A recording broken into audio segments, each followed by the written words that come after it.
তবু আমি সবাইকে ছেড়ে একা একা কবুল বলতে পারবো না। প্লিজ কথা, আমার কথাটা একটাবার চিন্তা করো, প্লিজ কবুল বলে দাও। কথা খানিকটা চুপ থেকে চোখ মুছে বলে দিল, কবুল, কবুল, কবুল। কবুল বলার সময় কথার গলাটা একটু জড়িয়ে যাচ্ছিল, তবুও কবুল বলেছে, এই শান্তি। কথার কবুল বলা শুনে কাজী সাহেবও স্বস্তির নিঃশ্বাস ত্যাগ করলো। তাকে অনেকক্ষণ ধরে আটকে রেখেছে এই ছেলেগুলো, এবার মনে হয় ছাড়া পাওয়া যাবে। বিয়ের সব ফর্মালিটিস পূরণ হতে হতে রাত 3:30 বেজে গেছে।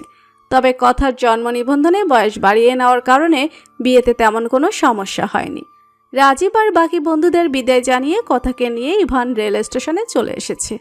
এত রাতে কোনো ট্রেন না থাকায় ট্রেন স্টেশনে বেঞ্চে বসে দুজন বাকি সময়টা কাটাবে বলে সিদ্ধান্ত নিয়েছে ইভান। খুব ভোরের ট্রেনটা ধরে এখান থেকে দূরে কোথাও চলে যাবে, যেখানে ওরা দুজন মিলে ছোট্ট একটা সংসার পাতবে।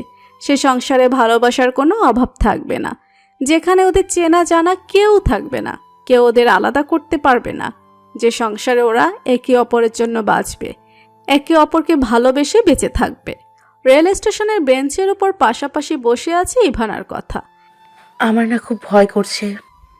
ভয় কিসের, আমি তো আছি। ভোরের ট্রেনেই আমরা অনেক দূরে চলে যাব, সেখানে আমাদের ছোট্ট সুন্দর একটা সংসার হবে। তারপর আমাদের ছোট্ট একটা বেবি হবে, বেবিকে নিয়ে আমরা ফিরে আসব। আমাদের বেবিকে দেখে দেখবে কেউ আর আমাদের কথা না মেনে থাকতে পারবে না। তখন তোমার পরিবার, আমার পরিবার, দুই পরিবারই আমাদের মেনে নেবে। এই ভয়ের মধ্যেও বেবির কথা শুনে লজ্জায় কথার গাল লাল হয়ে গেছে। কথা মাথা নুইয়ে নিচের দিকে তাকিয়ে আছে। ইভান যে পালিয়েছে এর মধ্যে বাড়িতে টের পেয়ে গেছে। পারভিন বেগম রোজ রাতে 2 অথবা 3 বার ইভানের রুমে এসে দেখে যায় ছেলে ঠিকভাবে ঘুমিয়েছে কিনা, ছেলের কোনো সমস্যা হচ্ছে কিনা। একটা মাত্র ছেলে তো, তাই মনের মধ্যে খুঁতখুঁতুনিটা ও একটু বেশি। প্রতিদিনের মতো আজও পারভিন বেগম ইভানের রুমে গিয়েছিল, কিন্তু ইভানকে পায়নি। প্রথমবার ব্যাপারটা স্বাভাবিকভাবে নিলেও রাত বাড়ার পরেও যখন ইভান ফিরল না, তখন ব্যাপারটা ইলিয়াস চৌধুরীকে জানিয়েছে। ইলিয়াস চৌধুরী আগে থেকেই এই ভয়টা পাচ্ছিল, তাই বিদেশ যাওয়ার ব্যাপারটা ছেলেকে জানাতে বারণ করেছিল। আজকাল কার ছেলে মেয়ে তো প্রায় জায়গায় এমন ঘটনা ঘটে। ইলিয়াস চৌধুরী দলবল নিয়ে কথাদের বাড়িতে গেল। কথাদের বাড়িতে নক করতেই কথার বাবা কাদের সাহেব বেরিয়ে এলো। আপনারা এত রাতে? আপনার মেয়ে কোথায়? আমার মেয়ে তো ওর রুমেই ঘুমাচ্ছে। আপনি দেখেছেন যে আপনার মেয়ে রুমে ঘুমাচ্ছে? আশ্চর্য, আমার মেয়ে এত রাতে কোথায় যাবে? তার রুমেই ঘুমাবে। এর মধ্যে কবির হন্তদন্ত হয়ে দৌড়ে এসে, আব্বু, কথা রুমে নেই। কি? কোথায় গেল কথা? এখন একদম নাটক করবেন না। নিজের মেয়েকে আমার ছেলের পেছনে লেলিয়ে দিয়ে এখন নাটক করছেন। কী সব বলছেন? আমার মেয়েকে আপনার ছেলের পিছনে লেলিয়ে দিয়েছি। আমার ছেলের আপনার মেয়ে পালিয়েছে, এখন বলবেন না যে আপনি এটাও জানেন না। কথার পালানোর কথা শুনে কাদের সাহেব ধপ করে বসে পড়ল। কথা পালিয়েছে এই কথা যেন কিছুতেই বিশ্বাস করতে পারছে না কাদের সাহেব। আপনাদের কোথাও ভুল হচ্ছে। আমার মেয়ে পালাতে যাবে কেন? আমার মেয়েকে আমি এমন শিক্ষা দেইনি যে সে রাতের আধারে পরিবারের মুখে চুনকালি মাখিয়ে একটা ছেলের হাত ধরে পালিয়ে যাবে। রিয়েলি? তো ডাকুন আপনার মেয়েকে, দেখি কোথায় আপনার মেয়ে। রিজিয়া, যাও তো, কথাকে ডেকে নিয়ে আসো। আমি জানি ও বাসাতেই আছে, হয়তো অন্য রুমে গিয়েছে। রিজিয়া বেগম আর কবির পুরো বাড়ি খুঁজে এসেছে, কথা কোথাও নেই। রিজিয়া বেগম শাড়ির আঁচলে মুখ লুকিয়ে কাঁদছে। কথা কোথাও নেই আব্বু। আর আর আর কি? কথার জামা কাপড়ও নেই। কথা নেই শুনে কাদের সাহেবের মাথার উপর যেন আকাশ ভেঙে পড়ল। পায়ের তলার মাটি সরে গেছে।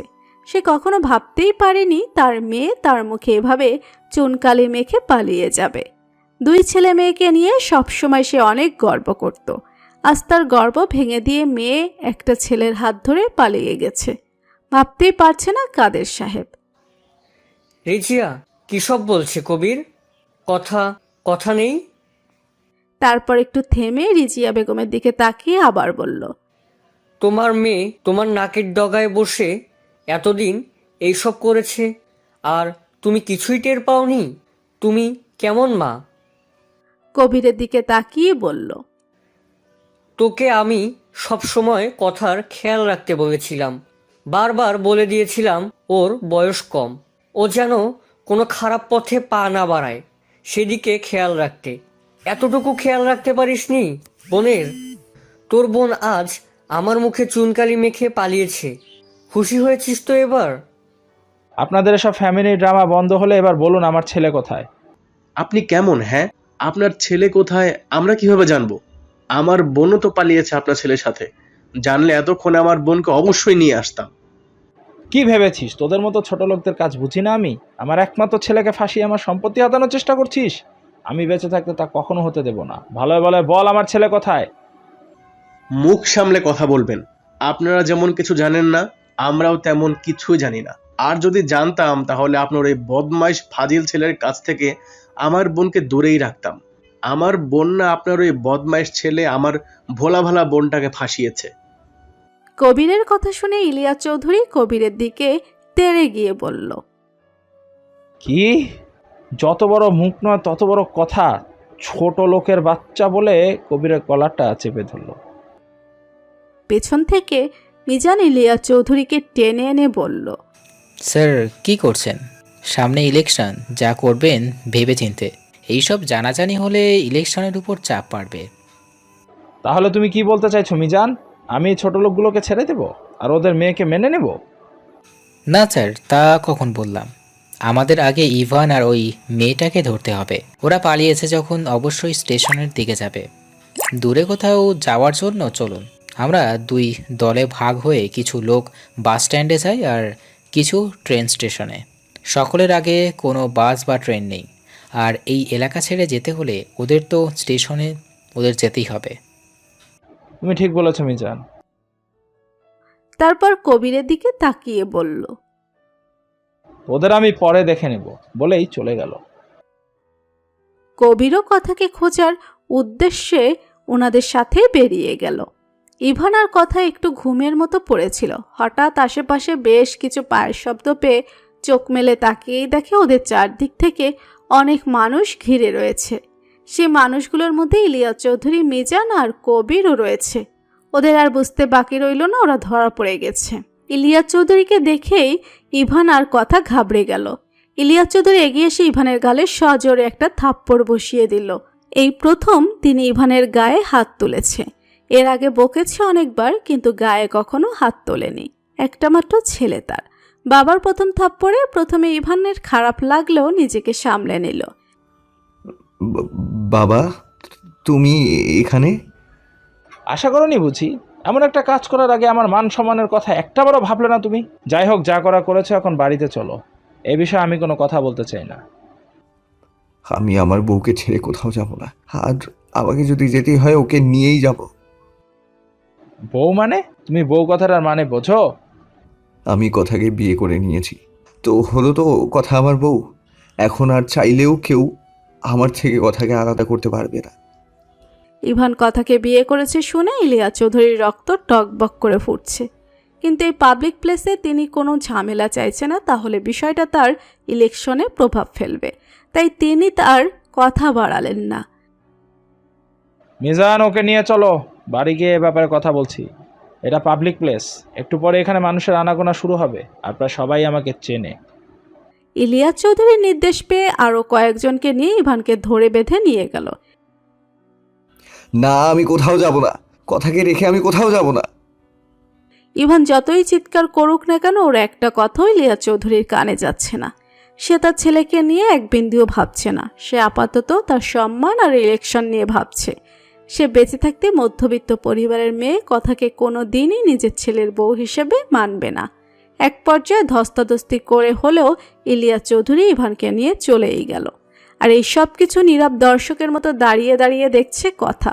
ওর খুব ভয় লাগছে, ভয়ে থরথর করে কাঁপছে। বয়সটা ওর অল্প, সবে 15 বছর বয়স। তার মধ্যে এত কিছু ওর ছোট্ট মস্তিষ্ক মেনে নিতে পারছে না।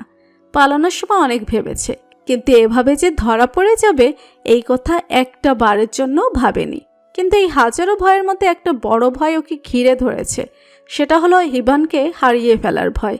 ইভান এতদিন ওর প্রেমিক ছিল, এখন ওর স্বামী। ওর স্বামীকে এত সহজে হারিয়ে ফেলবে? খুব ভয় করছে ওর।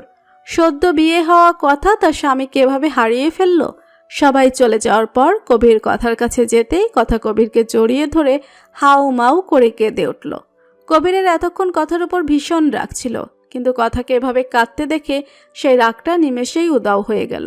কি করবে, ও যে ওর বোনকে বড্ড ভালোবাসে। বোনের চোখের পানি একদম সহ্য করতে পারে না। ছোটবেলা থেকে কথা কোনো অন্যায় করলেও সেই অন্যায়ের দায় সবসময় নিজের কাঁধে নিয়ে কথাকে বাঁচিয়ে দিয়েছে, যাতে কেউ ওকে বকতে না পারে। কবির কথাকে নিয়ে বাড়ি চলে গেল। কথা দরজা দিয়ে ভিতরে ঢুকতেই কাদের সাহেব তেড়ে আসলো কথার দিকে। কবির গিয়ে কথার সামনে দাঁড়িয়ে কথাকে নিজের পেছনে আড়াল করে ফেলল। আর কত আড়াল করবি ওকে? তারপর কথাকে উদ্দেশ্য করে রাগী স্বরে বলল, তোকে আমি এই শিক্ষা দিয়েছিলাম রাতের অন্ধকারে একটা ছেলের হাত ধরে পালিয়ে যেতে? এভাবে চলে যাওয়ার আগে তোর আমার কথা, তোর মায়ের কথা একটা বারের জন্যও মনে পড়লো না? তুই কিভাবে পারলি আমাদের মুখে চুনকালি মাখাতে? আমি কিভাবে এই সমাজে মুখ দেখাবো? সবচেয়ে বড় কথা, তুই নিজে কিভাবে এই সমাজে মুখ দেখাবি? মারে, এই সমাজ যে বড্ড খারাপ, কিন্তু তুই বুঝলি না। বলে কান্নায় ভেঙে পড়ল। বাবার কান্না দেখে কথার ভিতরটা দুমড়ে মুচড়ে যাচ্ছে। জন্মের পর থেকে কথা এই প্রথম বাবার কান্না দেখল। পুরুষরা নাকি কাঁদে না, এই যে ওর বাবা কাঁদছে, তা ওর করা ভুলের জন্য। কথা কিছুতেই ওর বাবার কান্না মেনে নিতে পারছে না। ওরও খুব কষ্ট হচ্ছে। কথা দৌড়ে গিয়ে ওর বাবার পায়ের কাছে বসে পা জড়িয়ে ধরে হাউ মাউ করে কেঁদে উঠল। বাবা, আমি ভুল করেছি, আমাকে যা খুশি শাস্তি দাও, তবুও তুমি এভাবে কেঁদো না বাবা, প্লিজ বাবা। কাদের সাহেব কথার মাথায় হাত রাখলো, বলল, যা মা, ঘরে যা, আমাকে একটু একা থাকতে দে, আমি একটু একা থাকতে চাই। রিজিয়া বেগম কথাকে নিয়ে রুমে চলে গেল। কথার পালানোর ব্যাপারটা ইতিমধ্যে ছড়িয়ে পড়েছে। কথায় আছে না, খারাপ সংবাদ বাতাসের আগে পৌঁছায়। সকাল হতে না হতেই বাড়ির আশেপাশের মহিলারা কথাদের বাড়িতে ভিড় জমাতে লাগলো। পাড়া প্রতিবেশীদের মধ্যে কথাকে নিয়ে কানাকানি শুরু হয়ে গেছে। এক রাত পর বাড়ি ফিরেছে বিধায় কেউ কেউ কথাকে নষ্টা অপবাদ দিল, কেউ কেউ রাস্তার মেয়ে উপাধি দিল। কেটে গেল কয়েকটি দিন, কিন্তু এই দিনগুলোর মধ্যে ইভান একবারও কথার খোঁজ নেয়নি, একবারও জানতে চায়নি কথা কেমন আছে, কি অবস্থায় আছে। প্রথম কথা বাড়ির বাইরে না বের হলেও এখন কাদের সাহেব বলে দিয়েছে, যা করার করেছো, আমার মান সম্মান তো নষ্ট করেই দিয়েছো। এখন কি নিজের লেখাপড়াটাও বাদ দিতে চাও? তাই কথা সিদ্ধান্ত নিয়েছে আজ থেকে আবার স্কুলে যাবে। স্কুলে যাওয়াটা আগের মতোই শুরু করেছে, কিন্তু ওর জীবনটা আর আগের মতো নেই। ক্লাসের কেউ ওর সাথে তেমন কথা বলে না, সবাই ওকে এড়িয়ে চলে। ওর সব থেকে কাছের বান্ধবীও বলে দিয়েছে ও খারাপ মেয়ে, তাই তার পরিবার ওর থেকে দূরে থাকতে বলেছে। রাস্তা দিয়ে যখন যাওয়া আসা করে তখন রাস্তার লোকজন কেমন অদ্ভুতভাবে ওর দিকে তাকিয়ে থাকে। ওর ভিতরে ভীষণ অস্বস্তি হয়, কষ্ট হয় খুব, ইচ্ছে করে মরে যেতে, কিন্তু তাও পারছে না, শুধুমাত্র ওর পরিবারের কথা ভেবে। একবার পরিবারের কথা না ভেবে একটা অন্যায় করে ফেলেছে, আবারও চায় না ওর জন্য ওর পরিবার কষ্ট পাক। স্কুল শেষে কথা বাড়িতেই ফিরছে। রাস্তায় কতগুলো বখাটে ছেলে দাঁড়িয়ে আছে। আগেও এই ছেলেগুলোকে দেখেছে কথা, কিন্তু ওর সাথে কখনো খারাপ কোনো আচরণ করেনি, তাই কথা ওদের এড়িয়ে চলে যেতে নিলেই সাইফুল বখাটেদের মধ্যে একজন এসে কথার পথ আটকে দাঁড়ালো। কি গো সুন্দরী, যাও কই? সব কিছু কি ইভানকেই দিবে? আমাদেরও কিছু দাও। পথ ছাড় আমার, আমাকে ছেড়ে দিন। যেতে তো দিব, আগে আমাদের কলিজাটা ঠান্ডা করে দিয়ে যাও, বলেই একটা বিশ্রী হাসি দিল। সাইফুলের মুখে এমন বিশ্রী হাসি দেখে কত শরীরে রাগে রি রি করছে, কিন্তু এই মুহূর্তে এদের কিছু বলা মানে নিজের বিপদ নিজে ডেকে আনা। দেখুন ভাইয়া, আমাকে যেতে দিন, আমাকে বাড়িতে যেতে হবে, বাবা মা চিন্তা করবে।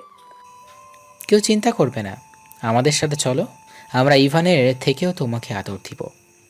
এতটা বাজে কথার পরও কথা আর চুপ করে থাকতে পারল না। কথা ওর জীবনে কখনো এত বাজে কথা শোনেনি। কথাটা শুনেই ওর ঘৃণা লাগছে। এক প্রকার রাগের বশেই কথা সাইফুলের গালে একটা থাপ্পড় মেরে বসলো।